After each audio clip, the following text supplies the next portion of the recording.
Good evening, everyone. It's my pleasure to welcome you to Elombah television tonight.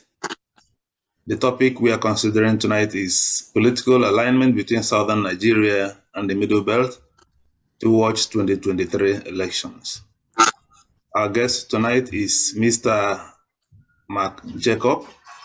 He is the National Legal Advisor of the Middle Belt Forum. Mr. Jacob, you're welcome to the program. Thank you so very much. Right. Can you tell us briefly about the Middle Belt Forum, which you are advising legally?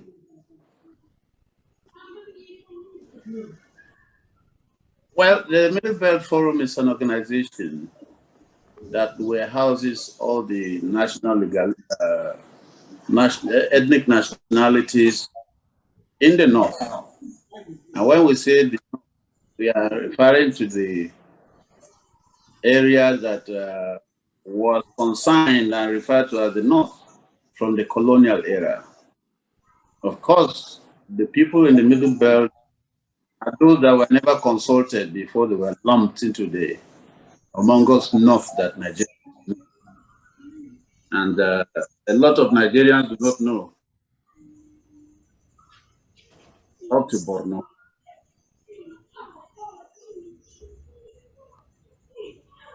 We have Middle Belt South, Adamawa, Taraba, Benue, Plateau, Southern Kaduna, Kogi State.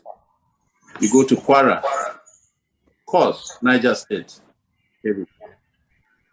So when we talk about the Middle Belt, sometimes people make the mistake of that we are referring to Plateau State or Benue State or some few ethnic. But that is the area that comprises the Middle Belt. And that is the area the Middle Belt Forum superintends over. And we have a lot of ethnic nationalities that have a common bonding politically and sometimes even along religious lines. We're all one.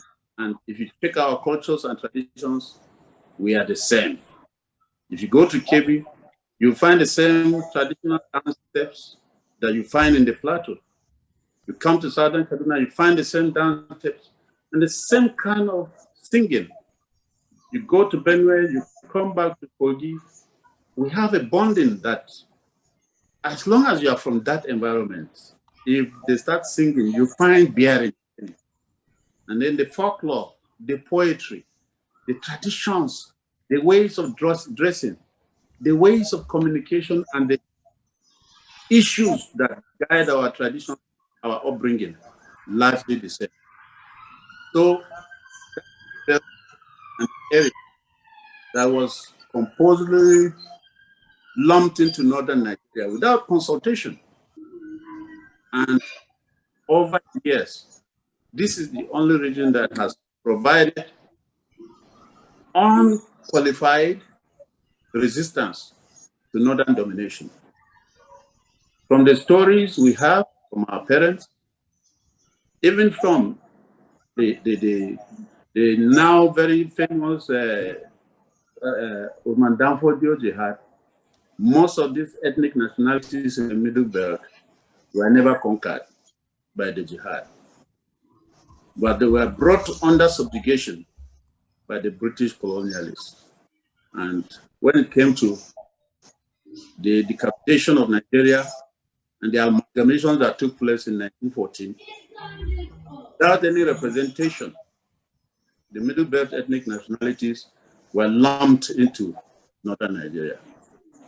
And that is what has continued to give birth to injustice, to total annihilation and disrespect for the rights and privileges of the peoples within these communities.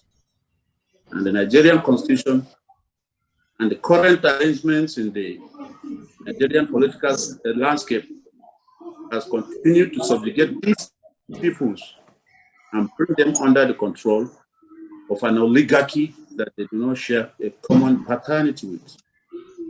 And that is the pain we grew up.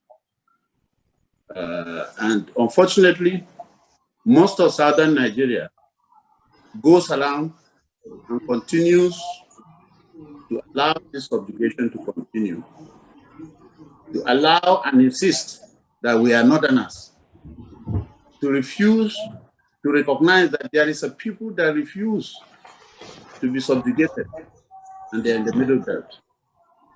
And we find it very sad that although we share a common cultural heritage with most of southern Nigeria, people in the southern part of Nigeria, most of the time, do not accord us the recognition that we deserve and we want. It is Nigeria's political history that has continued to refuse to recognize the Middle Belt as a people. Okay, let's start with the constitutional history of Nigeria. And I'll start with the ones maybe from 1957. There was no representation from the Middle Belt. The evil that was against the Middle Belt was that which allowed the Sadona of Sokoto to go to that negotiation table with other parts of Nigeria on behalf of all of us, without any consultation and without discussion as to who was going to speak for us. The southern Nigerian people accepted and encouraged the representation of these large number of ethnic nationalities in that negotiation for the formation of the country known as Nigeria, without representation from the Middle Belt. The Sadona selected the people that will accompany him to those conferences and discussions. There was no representation from the Middle Belt.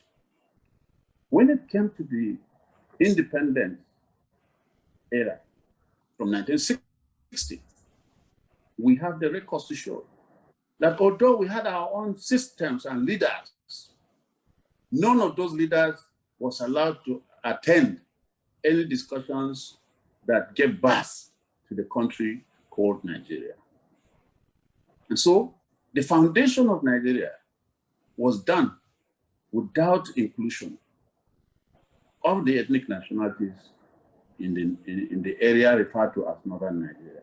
And that is why some people have the audacity up to today to continue to see themselves as rulers over everybody, starting from Sokoto up to Benue State, up to Kogi and Kwara State. And they have no sense of remorse when they're exercising or proclaiming superiority over everybody. Because the foundation upon which they stand was built on this faulty assumption that they represented us. And when the military even took over, yes, a number of our sons and daughters or sons in the military managed to be seen or to find their footing in government. But they were always made to look like servants, and their allegiance was completely to that northern oligarchy.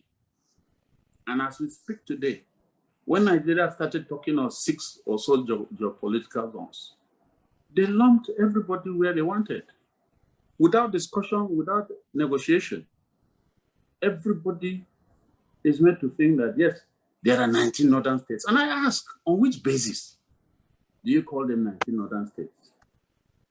And those 19 northern states, Nigeria today discusses 6 geopolitical zones. The Middle Belt region that was denied a place before independence. If you read the Willings Commission report, you'll find it there. The people agitated. Our people agitated for the creation of the Middle Belt region. That demand was denied. Instead, the demand was suppressed. And that is the suppression that has continued up to today. But like I was saying before, every time there was a political dispensation, election or whatever, The Middle Belt ethnic nationalities always voted and supported Southern candidates. And I'll give you an example. We supported Awolowo. The UPN, the people in my community supported Awolowo fully. They also support. We went back recently when Abiola contested the election. Our people unequivocally voted for Abiola. It came to Goodluck Jonathan. We have the records. Our people supported and voted consistently for Goodluck Jonathan. And there was no break from 2011 to 2015. They continued, our people continued to support Southern candidates. But what have we got in return? It has been a consistent refusal to recognize that the Middle Belt ethnic nationalities exist. Every time there is a discussion, the Southern interests will rather align with politicians from the Northwest and in place of politicians from the Middle Belt. We have complained and raised alarm over and over, but nobody seems to listen. But perhaps if we do a rechecking, the experiences during the Jonathan era, if we take the data and use it effectively, it could provide guidance to tomorrow. There is no way we should not find alliances between the Middle Belt and the Southern Nigerian peoples. It's very easy, and it's something that can be achieved. The people in the Middle Belt environment can give and have continued to give support to Southern politicians. And if there is an interest to be pursued from the South, particularly in 2023, if the Southern politicians will be wise enough to link up and strike a strong relationship with the Middle Belt, there is nothing they cannot achieve. But the question is whether they can trust and build those bridges with the Middle Belt politicians. That is the question. Thank you so much, Mr. Mark Jacobs. I'm sorry for my tardiness. Thank you, Elombah TV, for holding the fort. Mr. Mark Jacobs, according to your analysis now, you just said that the relationship between the Middle Belt and the Southern politicians has been one-sided. Why do you think this has been the case? Pardon, can you repeat the question? Sorry. The relationship between the Middle Belt and the Southern politicians, you just said that the Middle Belt has been giving support to the Southern politicians. Have the Southern politicians reciprocated this support for the Middle Belt? We have not seen it. And that is the question we keep asking. That if you go back to history, political history and political dispensations, you start even from Awolowo, if you take the figures and you extract what happened in the North, you find out that most of the votes that Awolowo got were mostly from the areas that are Middle Belt inclined. And if you come to the era of even Awolowo after that, Azikiwe, you'll find most of the votes that these people got were from the Middle Belt areas.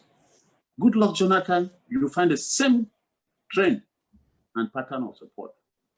But when it comes to our issues, for instance, there was a moment ago, some time ago, that people were saying, okay, if the North is not interested in ceding power to the South, then support should be given to the Middle Belt to produce the candidate for 2023. There was no resounding support from the South for that proposal. And it doesn't help issues, because one good turn, they say, deserves another. We have not seen a reciprocity in the kind of support we consistently give to Southern candidates when it comes to political adventurism. And it is worrisome. Okay, now, yesterday we discussed about understanding the Middle Belt to save Nigeria from disintegration. And now we are talking about political alignment for 2023. What form do you think this political alignment should take? Well, it is not too difficult a thing to do once you engage the right persons. Like I've told you, we have people that are providing leadership in the Middle Belt Forum. We have people, traditional rulers, we have politicians, all within the Middle Belt. The people of the South need to identify those who are serious in these structures and engage. It's something that can easily be done.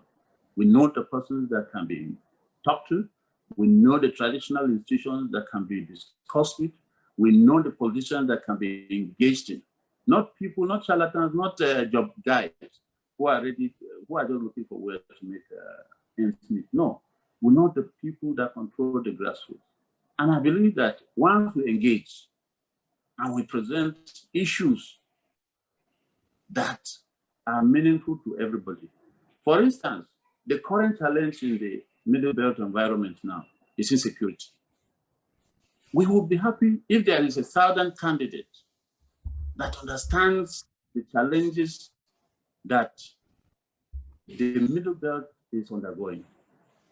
We have thousands of IDPs in Benue, thousands in Plateau, thousands in Southern Kaduna, thousands in Niger, and so many more within the Middle Belt.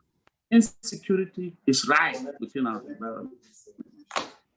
It would be good if we see a candidate who understands our predicament, who wants to address these issues frontally.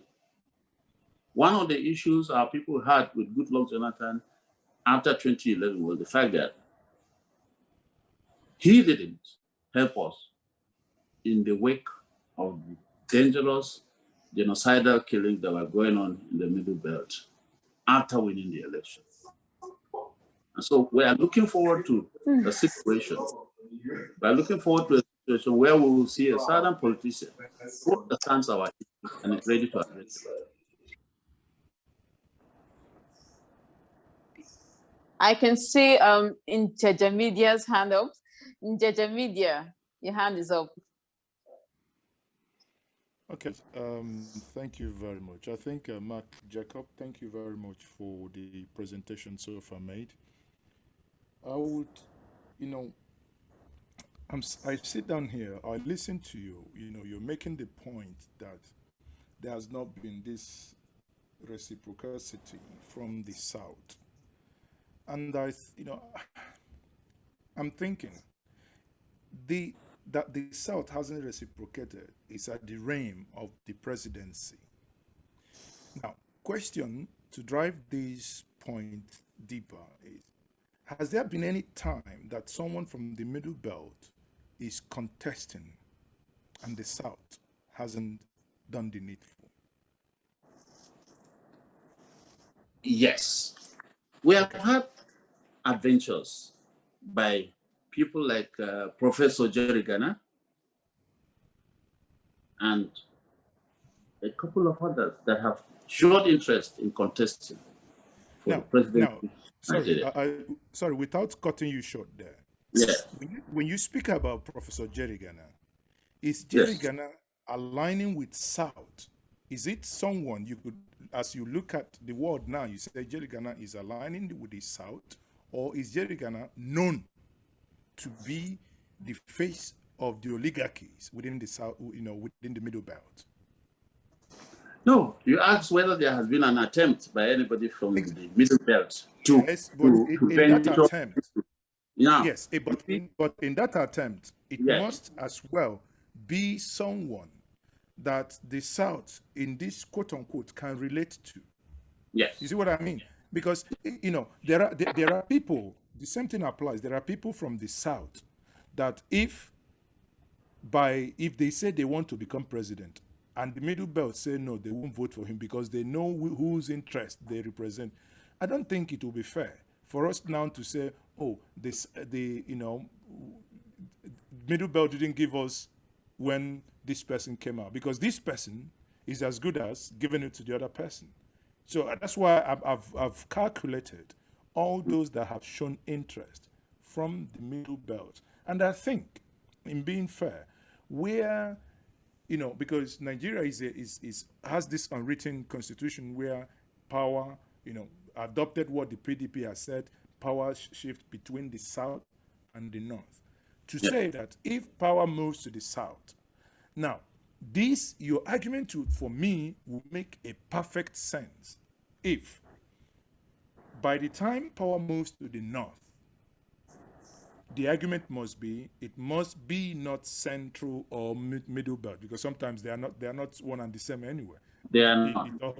They are not one and the same. But at least if we use the nomenclature Northwest, it may capture maybe 70-75% of the entity. But at least I hope that kind of gives direction to what I'm saying. I understand First of all, if the South has, and it comes another one, the argument should be made between the Northeast and the North Central, because they are, if the Southeast are saying we are being marginalized, these are the two North that I think also, as long as the president is concerned, that they are also being marginalized. Now you have just driven home the point I was making, that these classifications of Northeast, Northwest, North Central are creations of a group that has consistently refused to accept that there is a middle belt. And we say, no, you cannot come, even by United Nations standards, we have a right to our names. We have a right to our nomenclature, what we want to be called. Now, we have a situation where people come together and pass an MOU. Why, for God's sake, do you insist on attaching North to our nomenclature? Must we be North Central? Why can't we just be Central? But because some people want to continue to dominate other parts of Nigeria, they will consistently insist that there must be a North something in discussion. Now, I think this is wrong. When you want to propose regions or geopolitical zones, ask the people, for God's sake, what they want to be known as. Now, I'm going to lay one small emphasis. I mentioned Jerry Ghana just to buttress the point that persons from within our area have come out. And by the way, when you begin to say or ask whether he is the first of the middle belt, it's the same question that some people ask when they see Peter Obi coming out. They hear of Soludo and they begin to say, who is he? Meanwhile, they are sitting down in Sokoto or Kano and they are trying to determine who is the correct Igbo man that should contest election. What audacity! Who gives them that right? But it's the same thing that is occurring with the middle belt.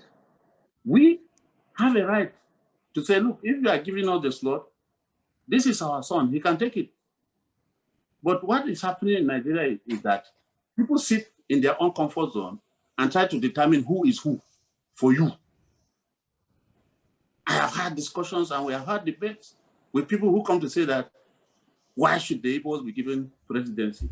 Because when they are not united, and that they don't even reach out to other parts of the country. And I have asked, how many times did the current president reach out to people in the Southeast before he became president?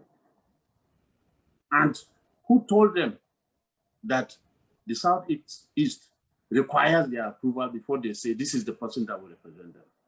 If there is a position to be occupied by the Southeasterners should be trusted to bring the correct material. It should not be something that somebody sits on.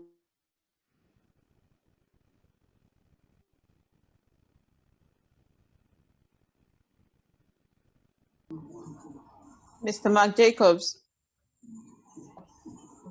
Okay, I think Mr. Jacobs' network is okay. It's back.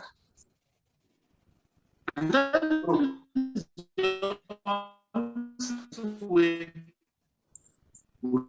can respect each other in this country. Yeah, sorry. So among this communion and confederation about to determine one who sat down somewhere and said they will tear the rat, lump sum in Northwest, lump sum in Northeast. It's the same thing that the Europeans did when they took Nigeria and shared it into different parts. And we cannot continue with that inheritance from the colonial era in current Nigerian society, where people sit down and design what you should be called and what you should do. And when there is opportunity, they want to determine for you who will represent you. It's not correct. And nobody should. Okay, thank you so much, Mr.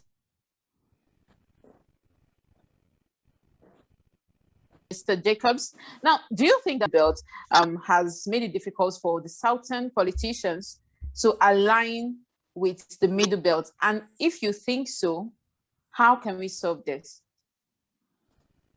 I have mentioned previously that there is need to engage.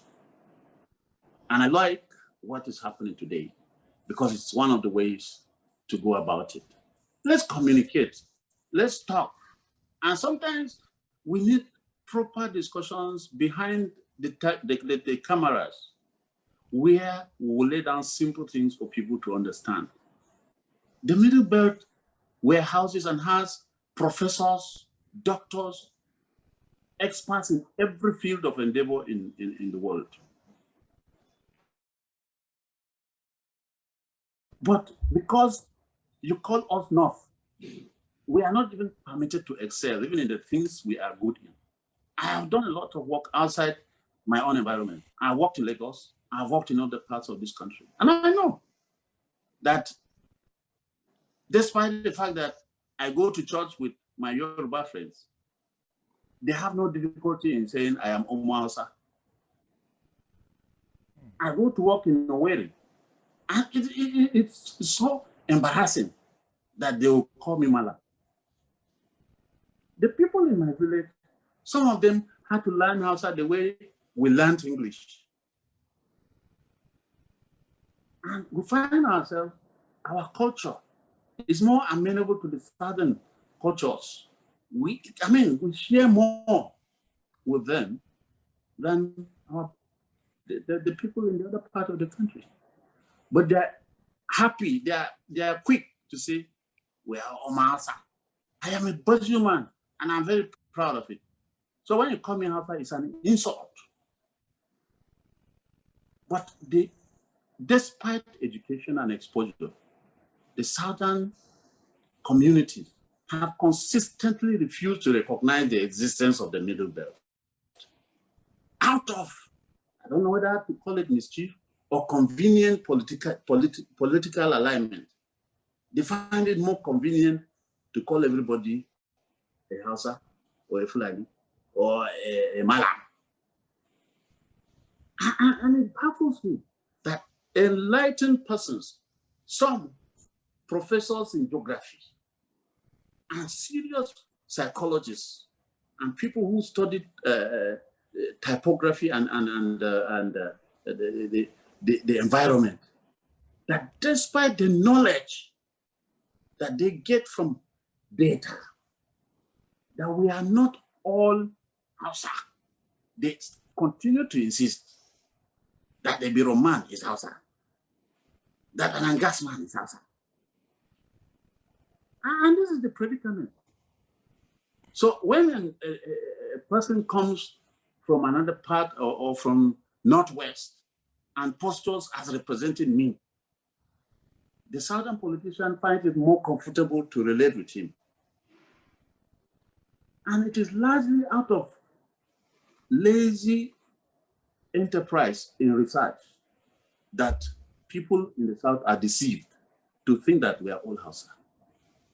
And to think that if they have an alliance with somebody from Kano or Katsina, they have got a solid alliance to win the votes in the north. This is not true. Goodluck Jonathan won the election in 2011.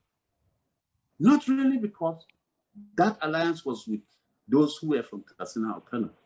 No, there was a team that made sure he had a solid alliance with the Middle Belt communities.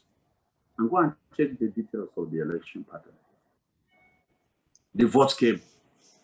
Goodluck won the election in most of the northern states. And he didn't win because he spent money. No, he won because there was a connection. There was an interaction. There was a bridge building that connected with the people. He threw away that process in 2015 and swallowed the bait that some people threw at him. Some of us that were involved in his campaign in 2011 were dumped when it came to 2015. The result is very clear. And I'm saying that we can make things work if the political class and the elite go deep into research, take advantage of existing data, look for who to talk to. Don't continue to talk to people that are using the fake facade of a north. There is no longer any homogeneous north. There is none. And there are persons and people in the grassroots that are willing and ready to make sure that stranglehold on ethnic nationalities by a small cabal in the north is broken. But unless they get confidence that there is a bridge between the South and them, they would rather not vote. Okay, let us call on one of our participants, Mohammed Ali Baba. Yes. I have asked you to unmute. Mohammed Ali Baba, are you there?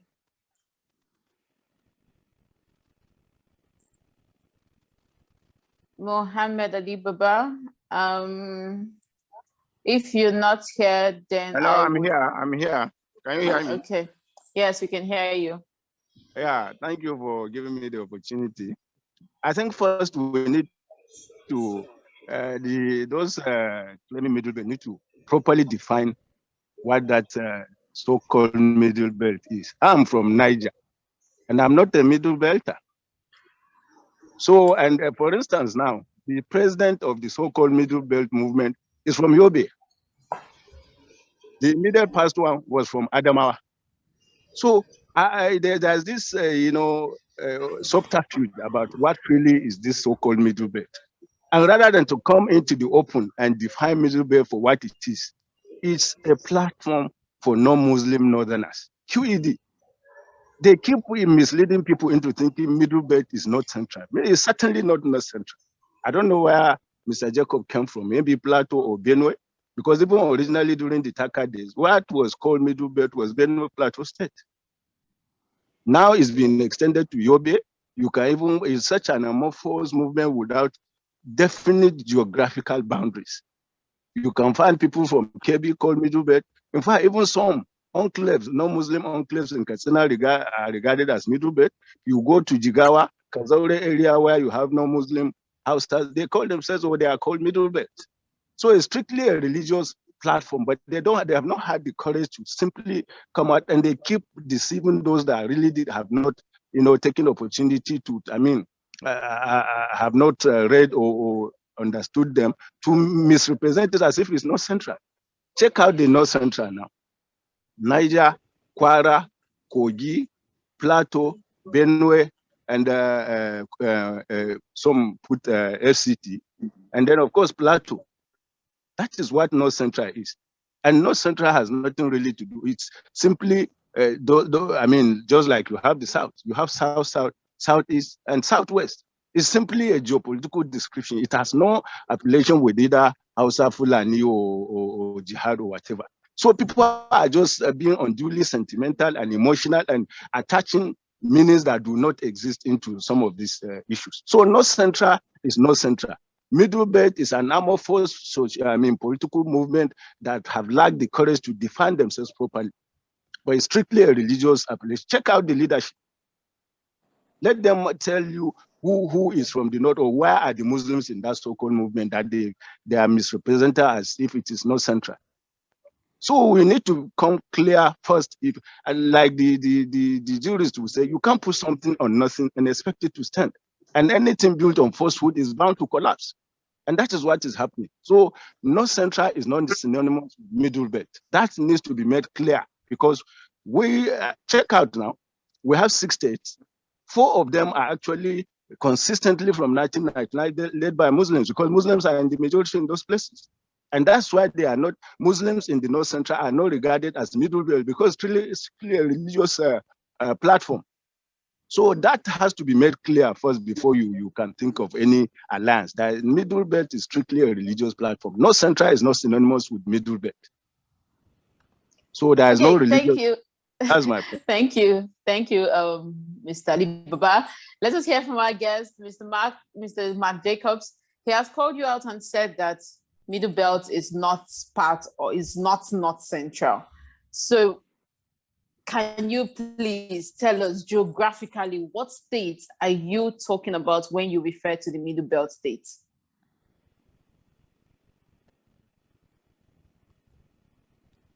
Mr. Jacobs, are you there? Mr. Jacobs. Yes, hello. Can you hear me? Yes, did you hear me? Yes, I heard you. So now, can you tell us geographically? No, let me start from where he stopped. You see, this is the arrogance that we talk about when people, because of their conceived position, think they have the audacity, the right to give you the name that you should call yourself. You don't have that. I didn't get his name. But if he's from Niger State, let him call Jerry Ghana and find out whether he's a Middle Belter or not.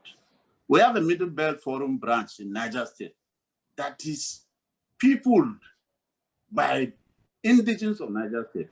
It's very possible that the last caller is a settler in Niger State, and so he doesn't like the nomenclature Middle Belt. We don't blame him. Sorry, I'm Nupe. Nupe are in the majority in Niger State. I'm Nupe. No, from Bida, majority or minority. Niger is the majority. Jerry Ghana was the president of the Middle Belt Forum before now. That is because he was a Christian, not because he was Nupe. Mr. Mohammed Alibaba, I would ask you, and then I would get back to you. Alibaba, go and ask Jerry Ghana, is he from Niger State? Is he Kanuri?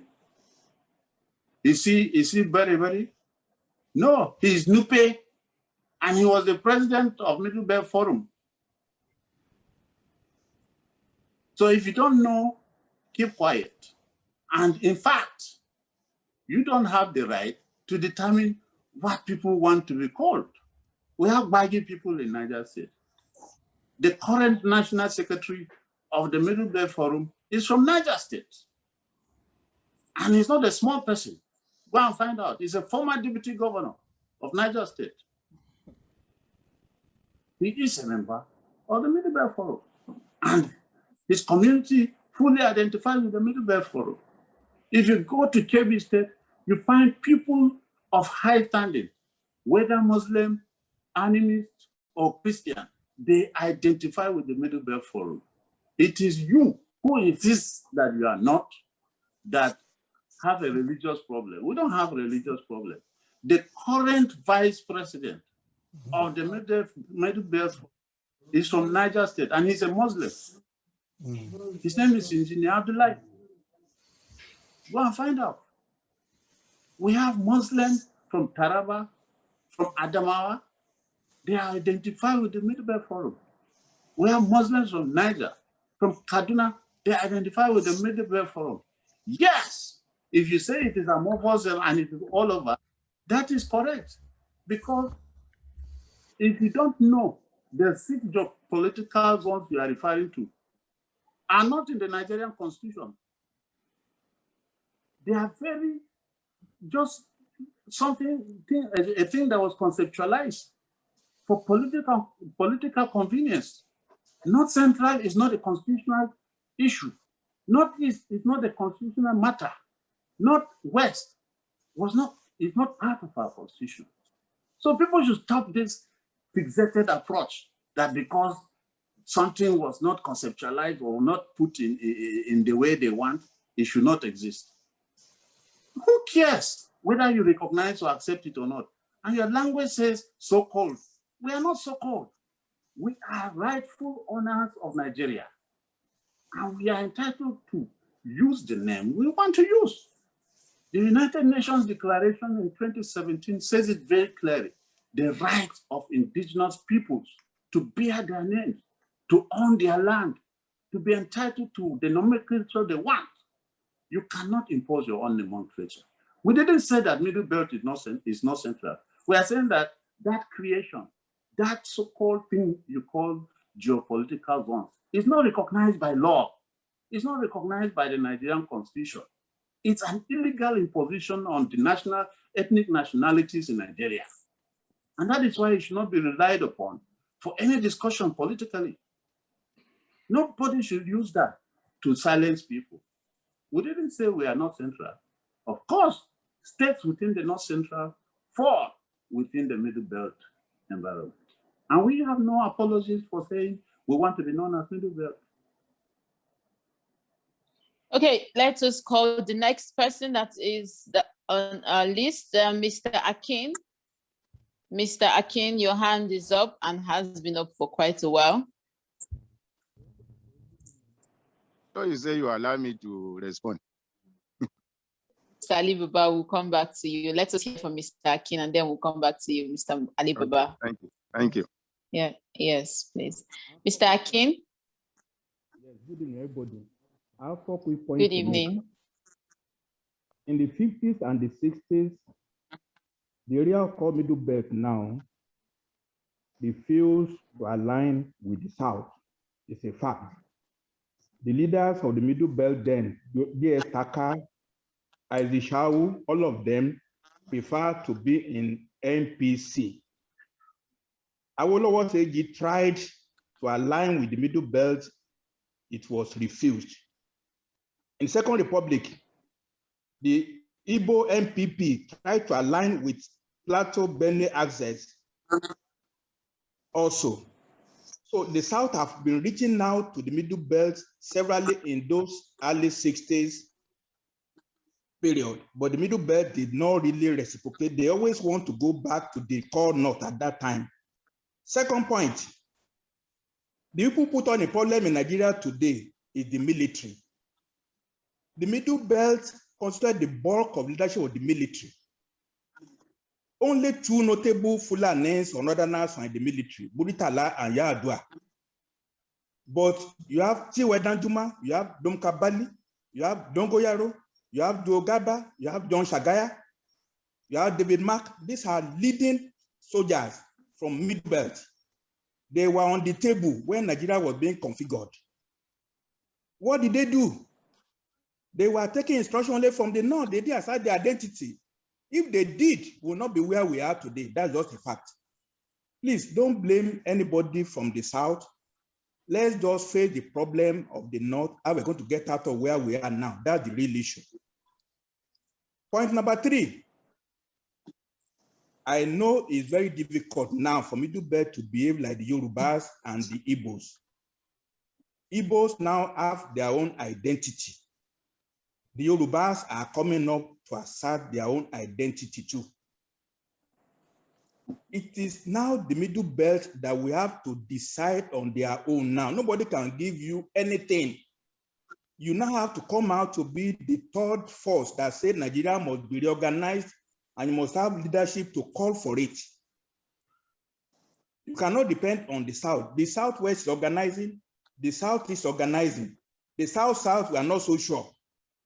But if you organize your own area, then we are going to have a critical mass of people that say Nigeria want to change. But you are too quiet in the Middle Belt. I know what I've done. Your present leaders, Obada Melafia, Pogu, the leader of the Middle Belt Forum, They are too unorganized. The last point, let's face it, there are two regions in the Middle Belt. There is the eastern axis of Middle Belt, majority Christian, that's just a fact. You have southern Borno State, you have Adamawa, you have Taraba, you have Plateau, and you have Benue. They are majority Christian, that's just the truth. Then the western flank, Niger, Kebbi, Kwara, Kogi, they are also majority Muslim. Why not project these two regions in the Middle Belt and organize yourself? If you can be one region, fine. But nothing says we cannot have 12 regions in Nigeria based on who can live together.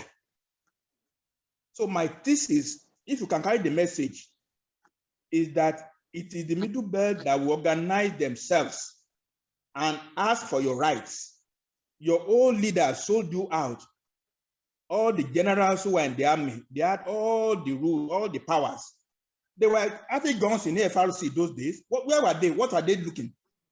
They didn't do anything. They were tools for Muritala, tools for Yadua in the military.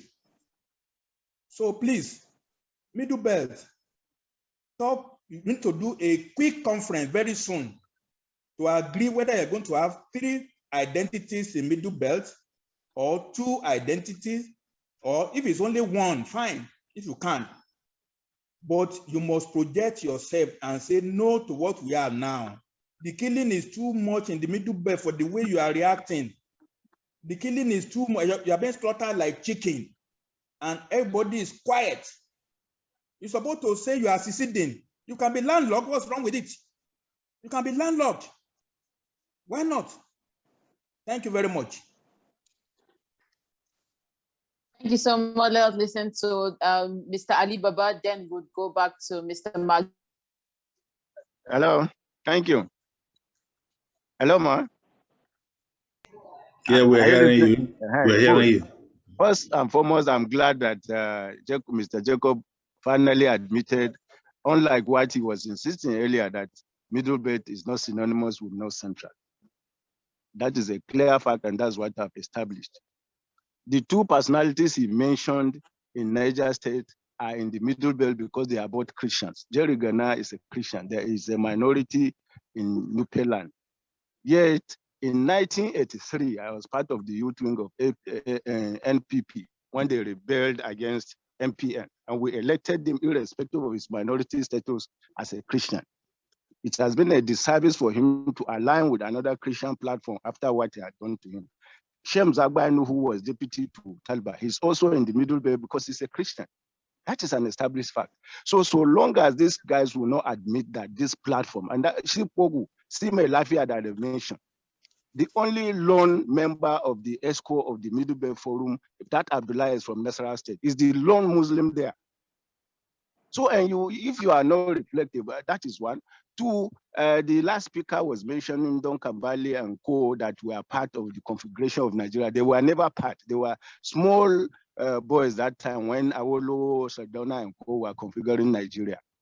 They only became prominent after the coup because of what, and then North was monolithic. That is why the killing of Sardauna and other Noto and the Tafa Balewa was revenge under the leadership of Tiwa Danjuma. We had a monolithic North that time because they were products of the same Sardauna and Co. They were the ones that opened them and got them into the military. So they had to pay back. Then it's latter day politicians that are very divisive, that are bringing religion and tribe.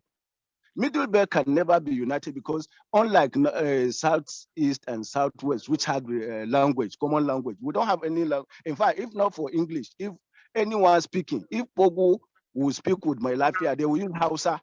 This same Hausa they claim they resent is the only lingua franca we have in the North. And that is what they used to communicate before the arrival and even with the arrival of English. That's why when miscreants in the South want to attack Northerners, they don't discriminate between the so-called Middle Belt and Core North. Once you are not from the South, as it has happened even in the Southeast, when these IPOB are attacking people, they attack any Northerner. They still see you. So one could only be misleading himself and living in denial if he feels he has any identity. The binding identity that the Southeast and the Southwest have is their language. They have common culture and have common language. We don't have it here. So, and most importantly, I'm opposed to some of all these divisive movements because that's not what matters. See the wedding in Kano now. Did you see any discrimination? These guys only use religion and ethnicity to divide people so that people will continue to knock their heads. These poor masses that are misguided. They think there is salvation in religion or there is salvation in these people don't believe in any religion. They owe no allegiance to the elites owe no allegiance to any tribe or religion. Their personal narrow interest is what matters. So divide and rule has been an ancient strategy of the ruling elite, and they are using it. There's not just like these people are saying, even in the Southwest or the Southeast. Don't they have governors? Don't they have local government chairman? Is there any development between 1999 and now? All right, we thank you. We thank you, Mohammed. Let's religion or is there old division? Mr. Alibaba, let's restructure the hello. Chair, please, can you allow other people to speak? Yes. Yes, please. It's all right. Let's restructure the conversation. There are several arms of this topic that can be held on other occasions, but today the theme revolves around: is it possible for the Middle Belt and the Southern politicians to form a political alliance towards 2023? And I listened to Mr. Fapohunda Akin, when he made his presentation. I would have loved Mr. Jacobs to respond to some of the things he said. If not, we call another person. Mr. Jacob, do you wish to respond? Do you still remember what Mr. Akin said? Yes. Now, what Akin said is largely incorrect. Taka, for instance, never aligned with the NPC. That is completely wrong and unfounded in history.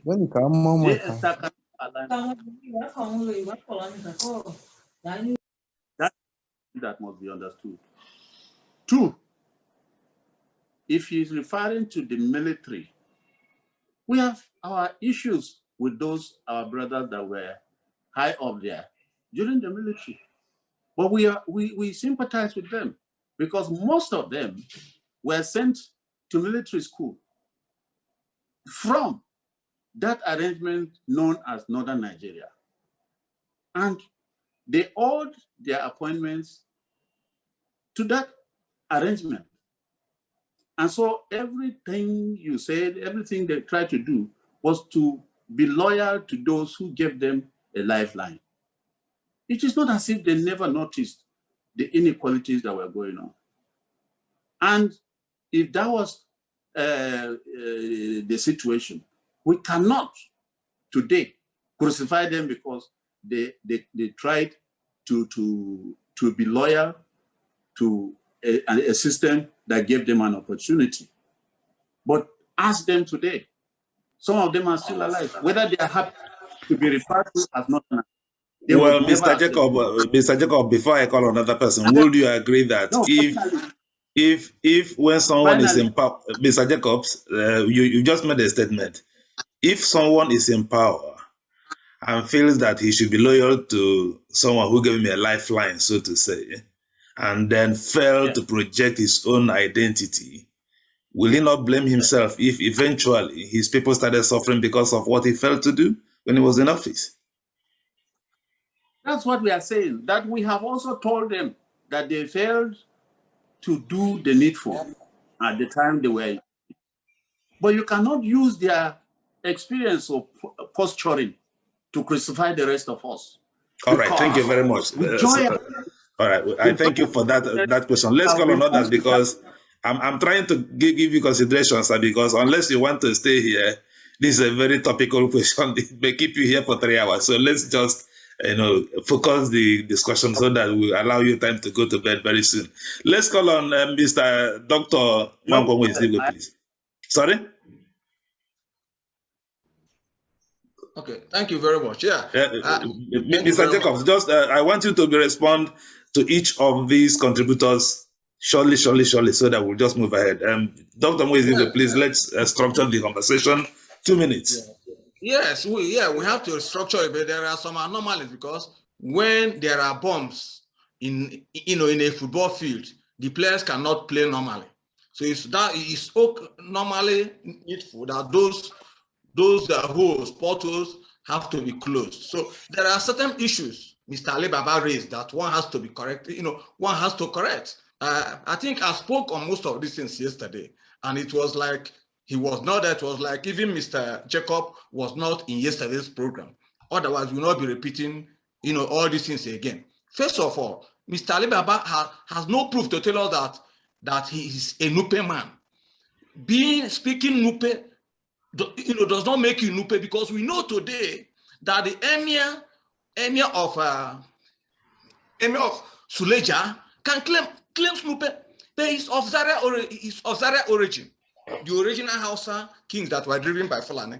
He's, so he can claim Nupe today. You also talk of who? You also talk of the emir, the Esunupe today. The Esunupe is a Fulani man. And he claims that he's a Fulani. He claims he's a Nupe. He also claims he's a Nupe. The emir of Gambaru of Kwara is also a Fulani man. But he claims, Saraki goes with Olushara, all of that. They are Fulani, but they claim to be Yoruba. So we should not be deceived by that your classification, because we are speaking from the point. And telling me that the North is whole is a monolithic area, it is false. And telling me that Sadona, that the real pogrom was as a result of Sadona, no. The coup that killed Sadona was led by my brother Nzobo. And only two Igbo people joined in the coup. Out of 135 he led, only two Igbo. Then one Ijo Waribo. The rest were Northerners. And you're telling me that they were monolithic. And he conquered North, stayed there for 4 days ruling. Nobody disturbed him. So you can't tell me the North was monolithic, and that was why Sadona's death. Sadona's death was never avenged. What caused the problem really was the solution of regionalization, and maybe killing of some middle best army commanders. If you had Danjuma in his interview, he said that they were not disturbed about the killing of the politicians, including Sadona, because they deserve to die. But waking up to see their senior army officers killed, they could not stomach it. That was the reason. So you should not define the North. The North has never been monolithic. And when we are talking, Mr. Jacob was being economical with West. The point is that the spirit behind Middle Belt today is what? Christianity, because you are killed because you're a Christian, not because you're a Northerner, not because you're a Middle Belt. And we are talking of Middle Belt being a new phenomenon. As I said yesterday, the idea of Middle Belt was introduced by Lot, a Persian man of Northern House of Assembly in 1947. In 1947, when he formed the non-Muslim leagues in the House of Assembly, when there was a private motion banning Christianity in the North. And by 1950, Middle Belt League was formed. So Middle Belt has been long. And throughout, in 1953, just as Mr. Jacob said, in 1953, Constitutional Conference in London that actually defined regionalism in Nigeria, the Middle Belt was not recognized. They were not accommodated. And they continued protesting, and that was the reason for the Williams Commission of 1958, in which they said, okay, thank you. Let me conclude, please.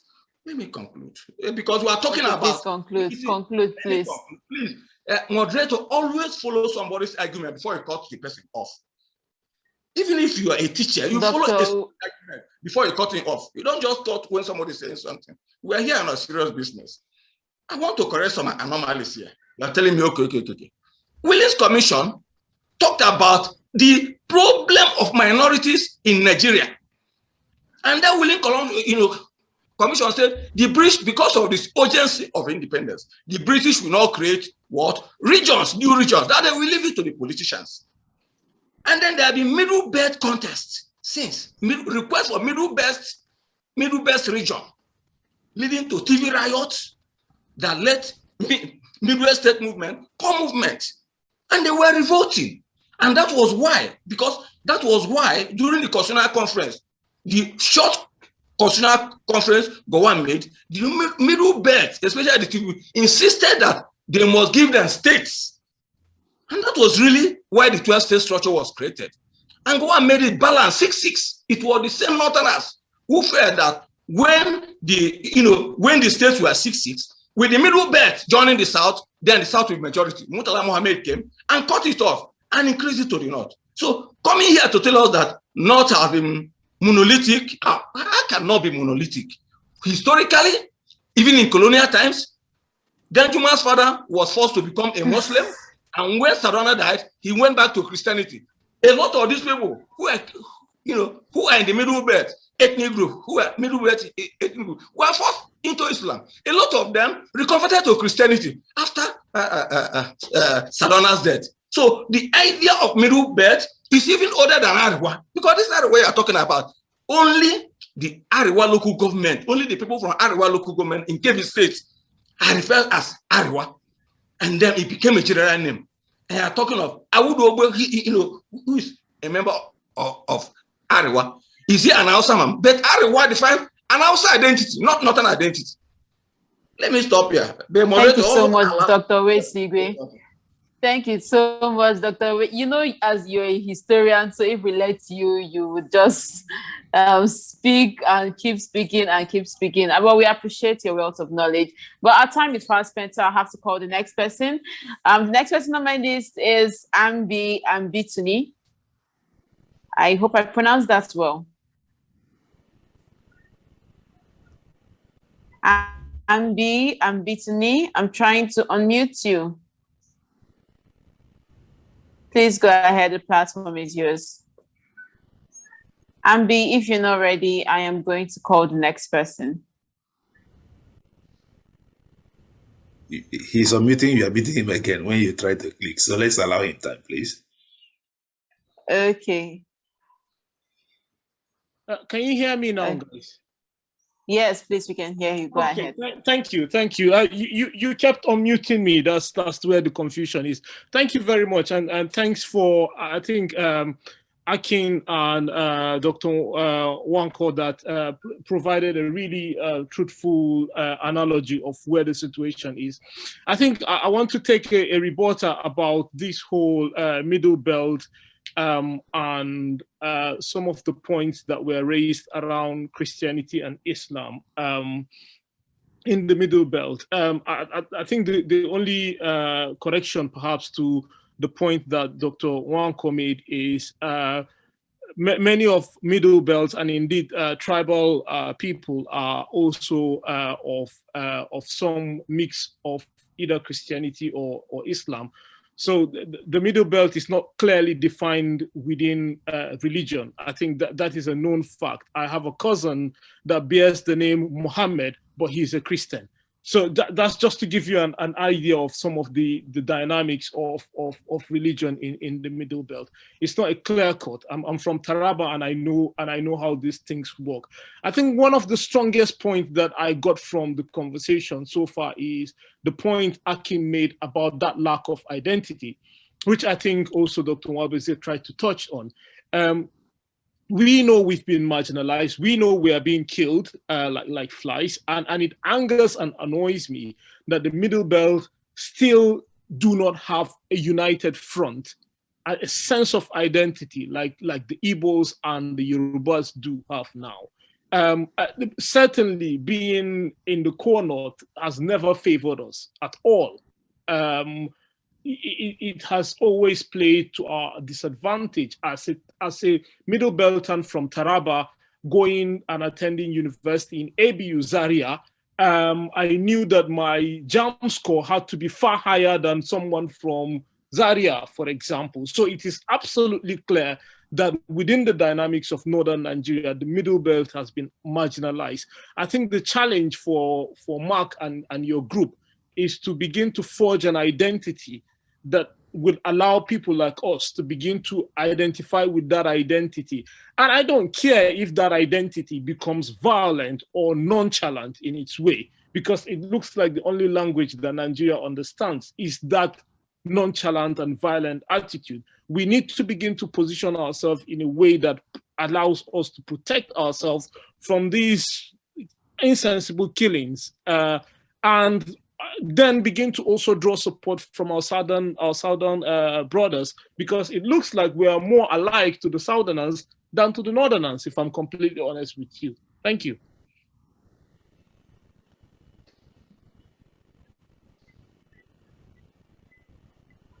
Can I respond? Ambi, yes, please go ahead. Ambi Tony.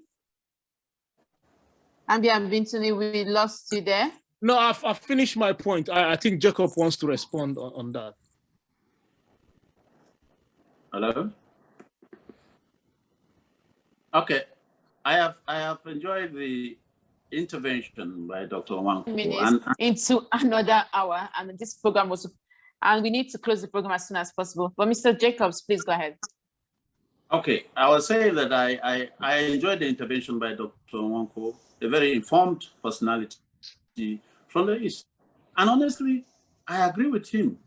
And I also agree with the other speaker who said we need to assert our identity. This is what we are working on.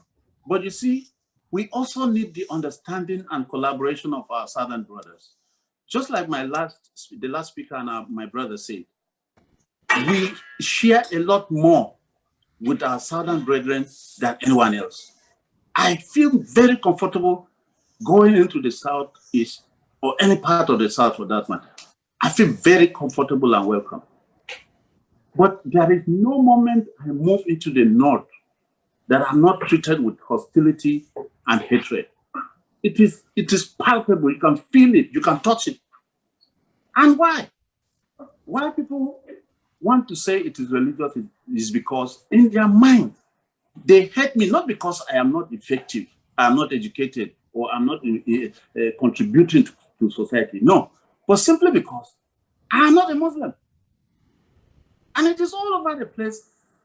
Our people have been singled out for destruction, not because they have done anything, but because we align with the South at every opportunity given us. And I thank Dr. Wanko for bringing out the clear historical data that cannot be deleted. Look, this country can go ahead, but we need to negotiate it on equal terms. You cannot continue like this and expect that there will be peace and that people will continue to endure slavery while you rule over them with impunity, with hatred and disrespect. This is what we experienced. My parents experienced it. I came alive. I am over 50, getting to 60 now. I have lived with it. And just like my brother from Taraba said, if you want admission, if our children want admission in ABU or any other northern university, they need to score over 200 points in JAM, while other people just need 40. And for no crime. And you want to say that we are one monolithic North? Up to 1994, people from Zaria were sending district heads to my village. The emir will sit down in Zaria and appoint somebody to be district head in my village. Yes. Collect that and send them to Zaria. And you want us to continue like that? You are angry that we decide who we want to be. You are not happy with us, yet you don't want us to go. We have been agitating for the creation of a new Kaduna state since I was born. They will use their majority and connection to stop that from happening anytime. You hate us, but you don't want us to go. And when people say we should come together, yes, there are limits to which people can go when they are suppressed. If people grew up, some of us that are speaking are a minority because so many people have given up. So many people have surrendered to the bitterness and to the high level of suppression. It is not easy to see the light and speak it out. some of the people we don't want to mention are crying in their rooms because of the bitter experiences they have had in their lives. You find professors, you have medical doctors, you have scientists from our environment. They are not given opportunity to be anything. When Obasanjo appointed the chief of army staff from my community, they not disowned him. They said he was not one of them. He's still alive. And he lived with it, that he was rejected by the core North. And they lampooned Obasanjo for appointing him as chief of army staff. These are the realities we have lived in. And you want to continue to box on us into a North where you don't respect us, where you don't want us, but you continuously want to keep us down and use us to discuss and negotiate political power with the South. If you extract, let me tell the world today why they don't want to recognize the Middle Belt. If you extract the Middle Belt communities from the core North, they cannot challenge the South when it comes to political negotiations. And that is the secret that the South needs to understand. Find a way of mapping out the Middle Belt communities and negotiate with us. We will put the carpet on the feet of all these people that are claiming to be Northern leaders. Because they have the numbers, they don't have. Once you remove the Middle Belt, they are finished politically. And they know it. And we are just praying that one day the South will understand this. When somebody comes on air and says that we are so cold, there is no bigger insult. But we are used to it. We are not so cold. We are Nigerian citizens who have a right to take our own identity. And we are asserting our identity by saying we are not Northerners, we are Middle Belters. And we have no apologies for that. And we are not begging anybody to like it. Thank you so much. There are liberals who continue to hate that nomenclature because it doesn't answer to what they want. Thank you we are so not going to much. suck. Thank you so much, Mr. Jacob. Let us call on Elder Tango. His hand is up. Elder Tango, I would ask you to please be as brief as possible. We have to end the show as soon as possible.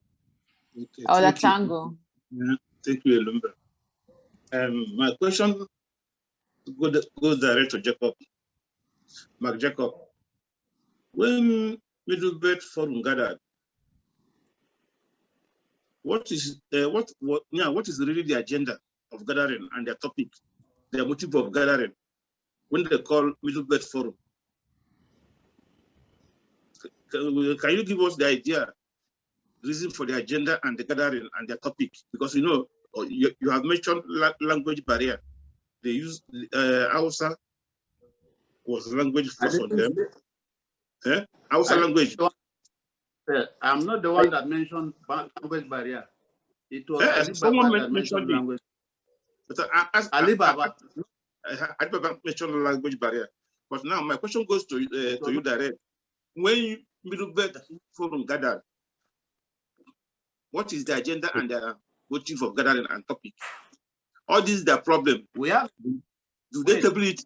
Do they table the problem in the gathering? Thank you so much, Elder Tango. We do. Now, and we are going to invite you to the next meeting on the 4th of September so that you come and hear how we discuss. Okay, I'm going to call on the next person. Remember that if you have spoken and you do not want to speak again, kindly lower your hand so that I will know not to call you again. Mr. Monday, your hand is up. Hi.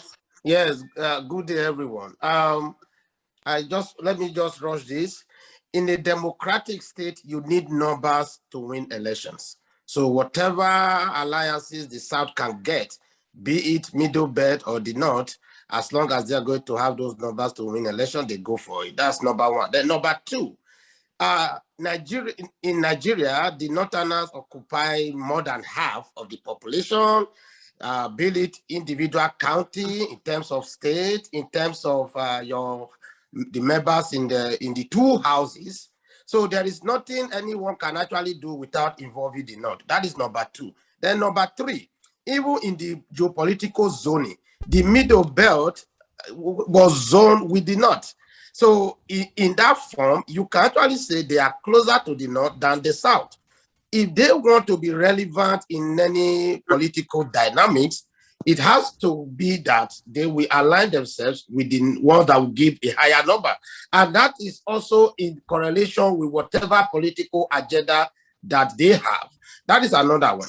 Then finally, for me, I want to really speak to Elombah TV. I mean, you'll be doing a great job, but would you rather keep bringing topics that have not really done much to the country since 1960? Because from 1960 till date, our political terrain has not been driven by policies that can change things. It has always been based on religion divide or cultural divide and all that. Today alone, a few things happened in Nigeria that really will alert any media organization to be on their toes. Our doctors today are gathered at the Hotel Hilton trying to flee the country to Saudi Arabia. That is not politically or culturally motivated. It is because something is going wrong. So my being that, don't cut me. I want to really criticize the organizers of this. Why don't you come up with a topic that is based on policy as a unifier instead of this continuous religious and cultural unifier topics that we've seen here for the past 1 month? I've attended a few of your programs. It's always been the same thing that we've seen since 1960 that has not worked. Policy driven. A drum maker in Nigeria today was hired by a freelance organization and he left. Our daughters are going. So can we be able to look at a policy that will unify whoever wants to lead the country instead of looking at the existing dynamics that has failed woefully over time? Thank you so much. Thank you so much, Mr. Monday. Elombah Television and we have been trying to get the doctors and the labor ministry to come and talk about the strike action that have been taken by resident doctors. But this is something that we'll talk about later, not now when we have the topic. So I'm just going to move on to the next person. Thank you. Your concerns has been noted and we will do something about that. Mr. Philip, you are the next person on my list. Mr. Philip, please go ahead. Thank you very much. Jacob Mark, well done for your position. I can see what you have faced today is the voice of the enemy within. The enemy within are actually middle belters that have been mortgaged their souls, their spirits to the Fulani agenda. But we, middle belters, we know ourselves. We have our identity. We have our cultural identity. We have our political identity. We have our spiritual identity. Middle belts, let me make this point clear. It's not just an idea. The middle belt of the 60s is different from the middle belt of today. We have our identity. Our land is at stake. Our cultures are at stake. This, if you take away land, you take away culture, you take away language, you have killed the people. The point we want to say is, we already have an identity, a cultural identity, a spiritual identity. It is us that would define our identity. Yes, I want to agree with Dr. Hacking. Yes, our elders have failed, but the middle belt of today, we know where we are, where it is hurting.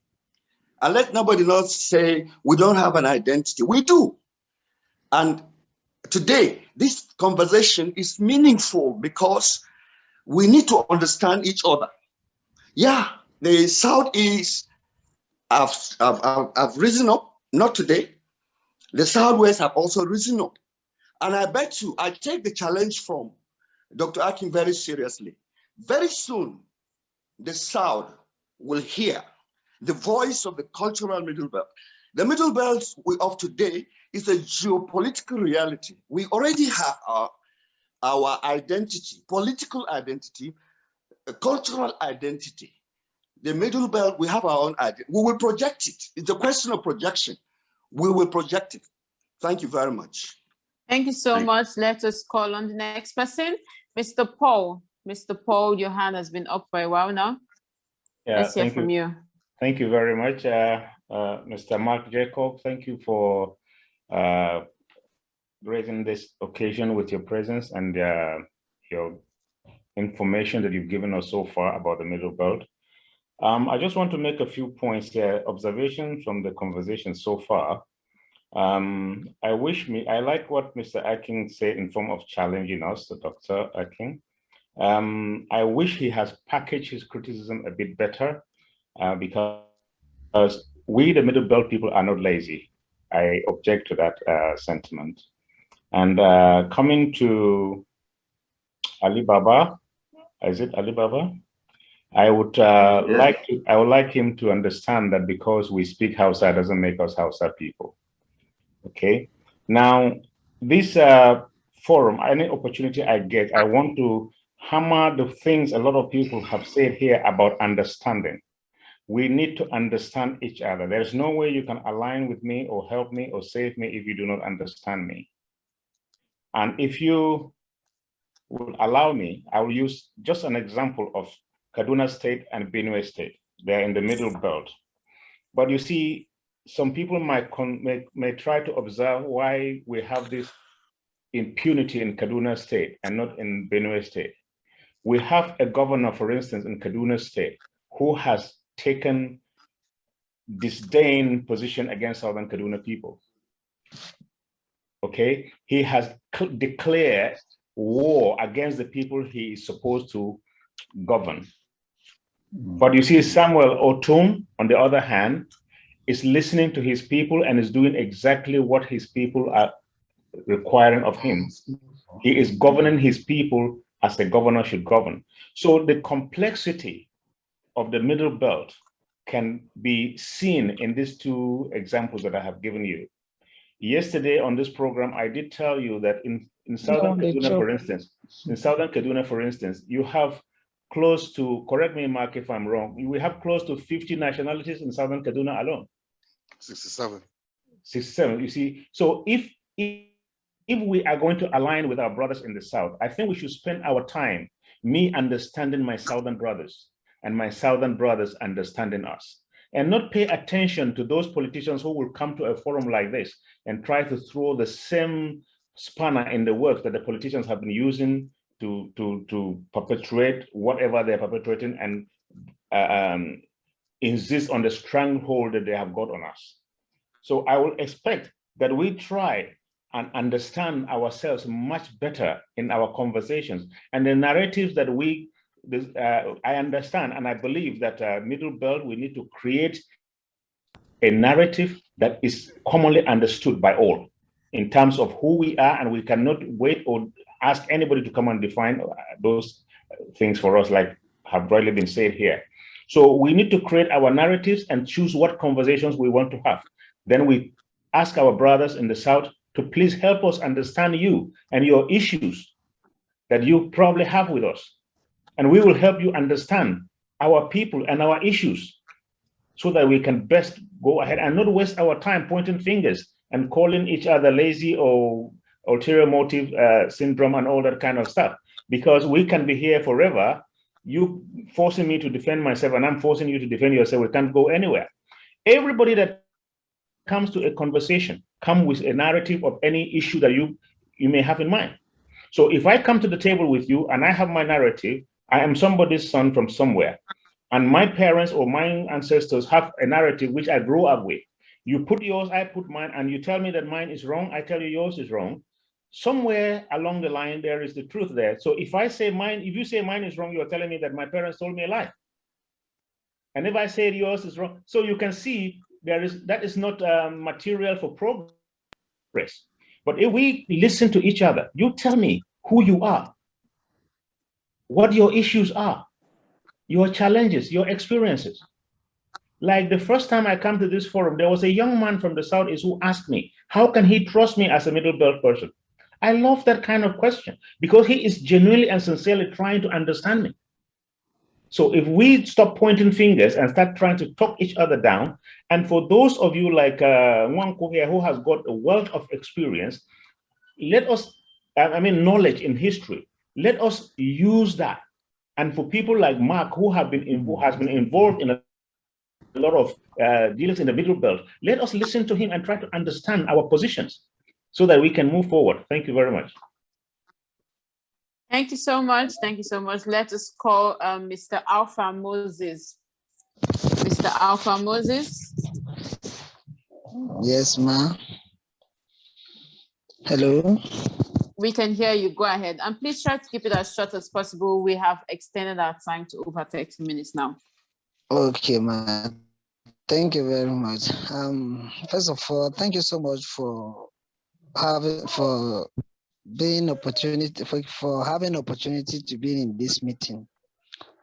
I just want to talk about 2 or 3 things. The first one is about being a middle belt, especially like we in Southern Kaduna. When you travel to Western part or South or Eastern part, they see us from all this, they see us like Hausa. In fact, that's a name they used to call. They'll call you Aboki. Despite the explanation that you do to them to let them understand where you came from, still, they will still call you Aboki as you are Hausa. So this thing, in fact, it brings a lot of confusion and it's annoying at times. That's number one. Number two, the fourth speaker or the fifth speaker said something about the middle belt being marginalized by some group. Yes, I want to say one point on this issue. Just like I said, a middle belt, we did not allow ourselves to know each other as a middle belt, all of us. Some will tell you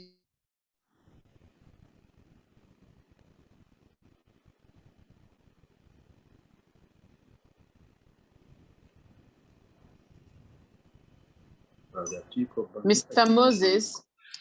Moses, okay, I think his network is interrupting him. Let us call the next person. Mr. Danladi. Yeah, good evening. Good evening. Please go ahead. Yeah, I'm very happy to be online and the opportunity to speak. I want to appreciate Mark Jacob Wanene and Mr. Paul Y for their observation. I love that. But the truth of the matter is that it is not the identity that is the issue. Who you are is who you are. And if you allow yourself to be identified negatively, then so be it. Of the truth, we from the middle belters, from the middle belt, we are a unique people that laziness is not in our kitties. And we'll do everything humanly and holistically to emancipate ourselves in whatsoever dimension. But the one thing that is really eluding us is the unity of purpose. It's the unity of purpose. That is the challenge within the middle belt, or within the middle belters lack absolute unity. And it always baffled me when people say the Northerners are marginalizing us. How? I always take exception from that angle. You can't marginalize me when I have what it takes to be who I am and what it takes we have a lot of people of our people who are extraordinary intelligent, but the lack of unity. You find that your a middle belter is in a position that he will now place his own the next level. He will refuse to do that until when he leaves office, he will now begin to bite his finger. How I wish, how I wish. How I wish are regrettable statement. And I always avoid telling people how I wish because it is a regrettable thing. And Mark Jacob, I think from now henceforth we should begin to change the narrative of this identity. Me, I know who I am. I am from the Middle Belt. And nobody will tell me that I am not a Middle Belter. Whether the Southern don't agree that I am a Middle Belter. I am a Middle Belter because I'm supposed to identify myself. If I don't write my history, who will write for you? If you allow somebody to write for you. Hello? Are you with me? We can hear you. Please go ahead. Yeah. Yes, we can hear you. If you allow somebody to write your history, he will write what he wants to write. I want to make a reference to, was in 1962 October, when Satafa Bala put his statement that he will use the Middle Belt as a gateway to the South. And of course, if not that the Middle Belt has stood their ground today, the issue of this insecurity, honestly speaking, the world have round up the South. But we know who we are. The Middle Belters are known to be warriors. They can fight intelligently, physically, and whatsoever it is. They can take to defend their land. And I want to assure us, our brothers who are from the South, that we will always collaborate with to ensure that we have a united front. And it is not the issue of dividing the nation. It's not dividing the nation that will give us what we want. No, the crux of the matter is we have allowed media to become the state of the art of today instead of merit. I want to give you a typical example, like one brother from Taraba talked about jam score, and he had to study in a abuse area. Yes, my son scored 252 points, and he was denied to read medicine in the in abuse area. I have his result here. I can show it to anybody. When he finished his SSC, he had 7 distinctions. But when he applied for medicine in ABU, he was denied despite having 252 points. So what am I trying to say here? In the round, if you know who you are, nobody can change who you are. We in the Middle Belt, we know who we are, we have our identity, and it is left for us to write our identity and not any other person. I would equally want to interject or make an addendum on what Alpha Moses was saying, that he is being called Aboki when he gets to the South. I have been in the South several occasions. When you try that, I give you back. Seriously, I throw it with every strength of words I have in me. I'll denounce what you are saying so that if you see me the next time, you don't call me Aboki. Thank you very much. Thank you so Hello, can I respond? much. I think let's allow other people to finish, and then Ali Baba and our chief guest, and now because our time is almost finishing. Let us call the next person, Antonia. Okay, let's just move to the next person. Yes, Ali Baba. Antonia is here. Antonia. Okay, Antonia, please go ahead. Go ahead, please. Okay, thank you very much. Please try to keep your submissions as brief as possible. Thank you. Yes, I'll do that. I think the problem here is for the middle belt to voice out. Their voice should be louder. You see, many people don't really, many Nigerians, especially those in the South, because all we hear is the 19 northern states. They have put them under the North. And then, there's little people know about. And that's why when they come to the South, because I'm from the South, that's why when they come to the South, some people think they are bookies. So I believe that the middle belt, they should be louder. We want to hear their voice. We want to hear you. Let people know who you are. Come out, speak out. And then another thing is that some of the leaders in the middle belt, it's like they have sold their birthright.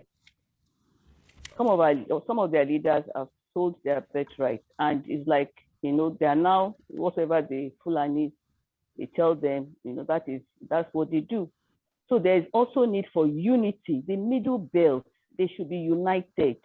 Let them be united. Let them speak with one voice. And they have that population on their side. When it's time for them to vote, let them vote their own. Don't let them vote for people from vote people from middle belt.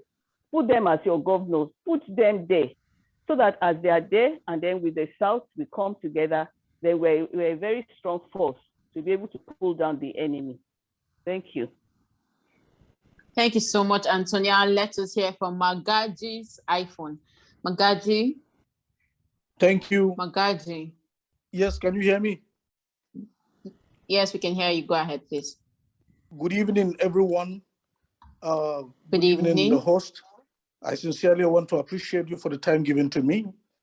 My name is Magaji Ayok, from Port Harcourt, to be specific. I'm speaking from Port Harcourt, and I want to appreciate Mark Jacob.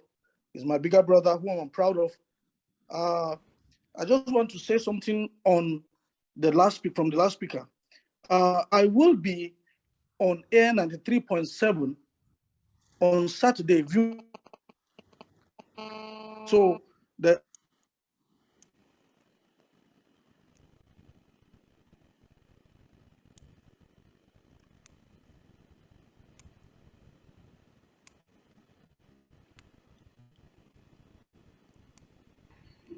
Is Magaji lost?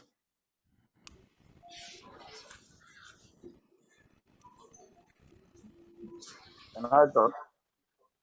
If Magaji's Mr. Magaji, him issues. Let's go back to Ali Baba. Yeah, thank you. Ali Baba, yes, Yeah, please try to keep your submissions as short as possible. Yeah, first and foremost, I think the first 2 points I made has been reiterated, has been finally confirmed. Like I say, you can't put something on national and expect it to start. They have admitted North Center is not synonymous with middle belt.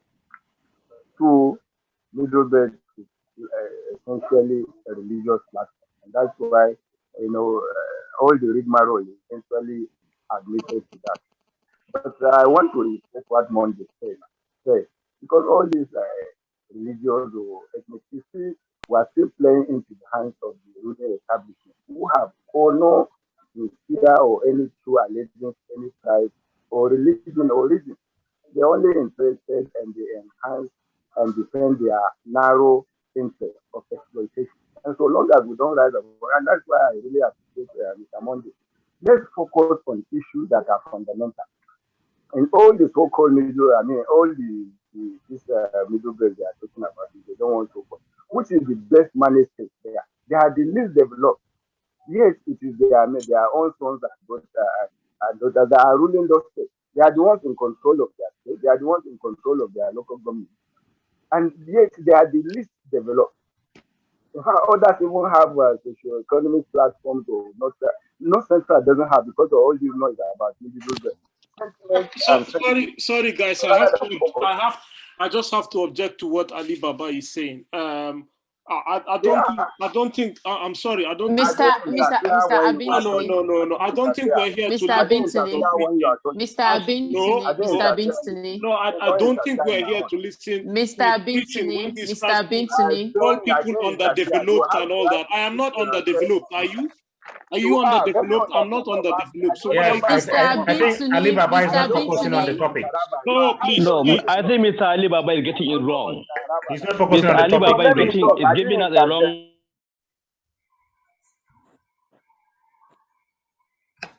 Thank you so much. Thank you so much. Ali Baba. So let me talk. I didn't interject. You moderators. Mr. Ali Baba, kindly remember that you are in a public forum, so would ask that you should be very mindful of your words. Go ahead, please. That's what I'm saying now. Calling people so-called. Things that matter. So some of you abuse me. Did I raise the issue? You say I'm not looking, that I'm sold out and whatever. I do abuse you because those are sentiments that, and they don't matter. Most of our states are the least developed in this country. So we should focus on that. Like Monday said, focus on things that matter to people, not these sentiments that are being used to swear them here and there. And middle belt, so long as you continue to lament, you have no definite common identity. It's either religion or geography. QED. This is southwest and southeast, and that is why all this noise is more pronounced there. It's because they have language. They are why is South not talking the way they are talking? Because they are different people. So you just said even Southern Kaduna has nearly 20 or whatever so-called nation. So let people think. Fundamentally, people want the good life, good education, good roads, good health, and then interpersonal relationship, jobs. That is what people want, not this sentiment. This sentiment will take nobody anywhere. It's still divide and rule by the ruling elite. So I think Mr. Elombah is to focus on more fundamental issues than all these issues. Whatever they are. Thank you. Thank you so much, Ali Baba. Yeah, let's move on. Thank you so much, Ali Baba. Thank you so much, Ali Baba.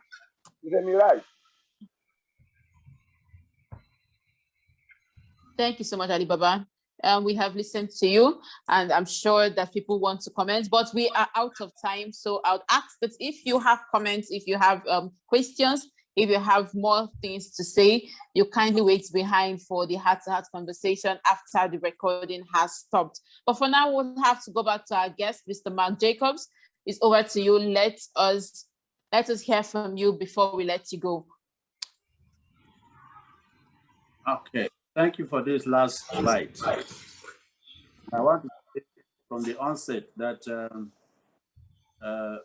Ali Baba typifies the kind of people who have no regard for anybody but themselves.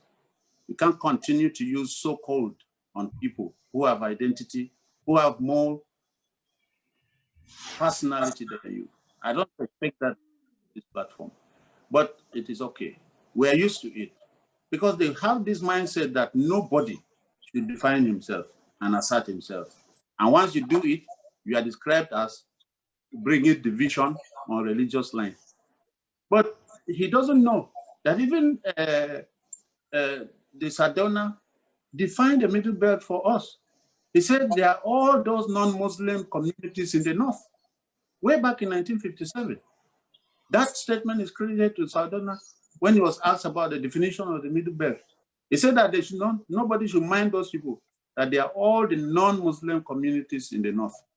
And we admit that we are not Muslims, but we have never also built a wall between our brothers, because we have brothers and sisters that are Muslims, and we cannot, by virtue of religion, throw them out of our existence or out of our brotherhood. We are brothers to them. Some people do not accommodate others that have different religion. We don't, and we admit and accommodate everybody, and that is the Middle Belt spirit.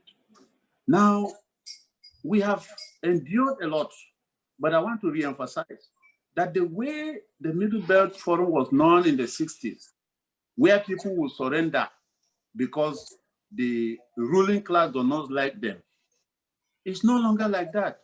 The Middle Belt of today is made up of Nigerians who identify themselves, who are proud of who they are, who are educated. We are lawyers, we are doctors, we are engineers, and we are proud of our heritage. We survived and became what we are without the support of government. And the northern government left to them will not be anything. But thank God to the missionary schools, thank God to the intervention from even Southerners who opened doors for some of us to read in the South. Otherwise, we'll be nothing. We'll be the beggars and the hewers of wood in the North. But God has elevated us despite the suppression and repression. I want to say this again, that the alliance between the Middle Belt communities in the entire North was tested in 2011 during the election of Goodluck Jonathan. Anybody interested in winning election in Nigeria should attempt to reenact that. And the key is in our hands. We know how to do it, and we are not going to shy away from it. The people who are posturing as Northerners and they don't want anybody to identify himself as a Middle Belter, they're actually scared of the word Middle Belt. And if I will re-emphasize what my elder brother Paul said, let us have some understanding from our Southern brothers. Try and understand our position and try and look for the bridges we can build. Forget the past that was being championed by those who did not understand this fight. It is not about mudslinging. It's not about talking people down. It is about identifying who you can partner with. The world works today. Around the world is about synergy. Everything you are seeing around the world is about bridge building. And if we can build these bridges between the South and the Middle Belt, you have nothing to fear from the South. Thank you very much for this opportunity. Thank you so much. And that concludes this exclusive interview powered by Elombah Television. We have been discussing with the National Legal Advisor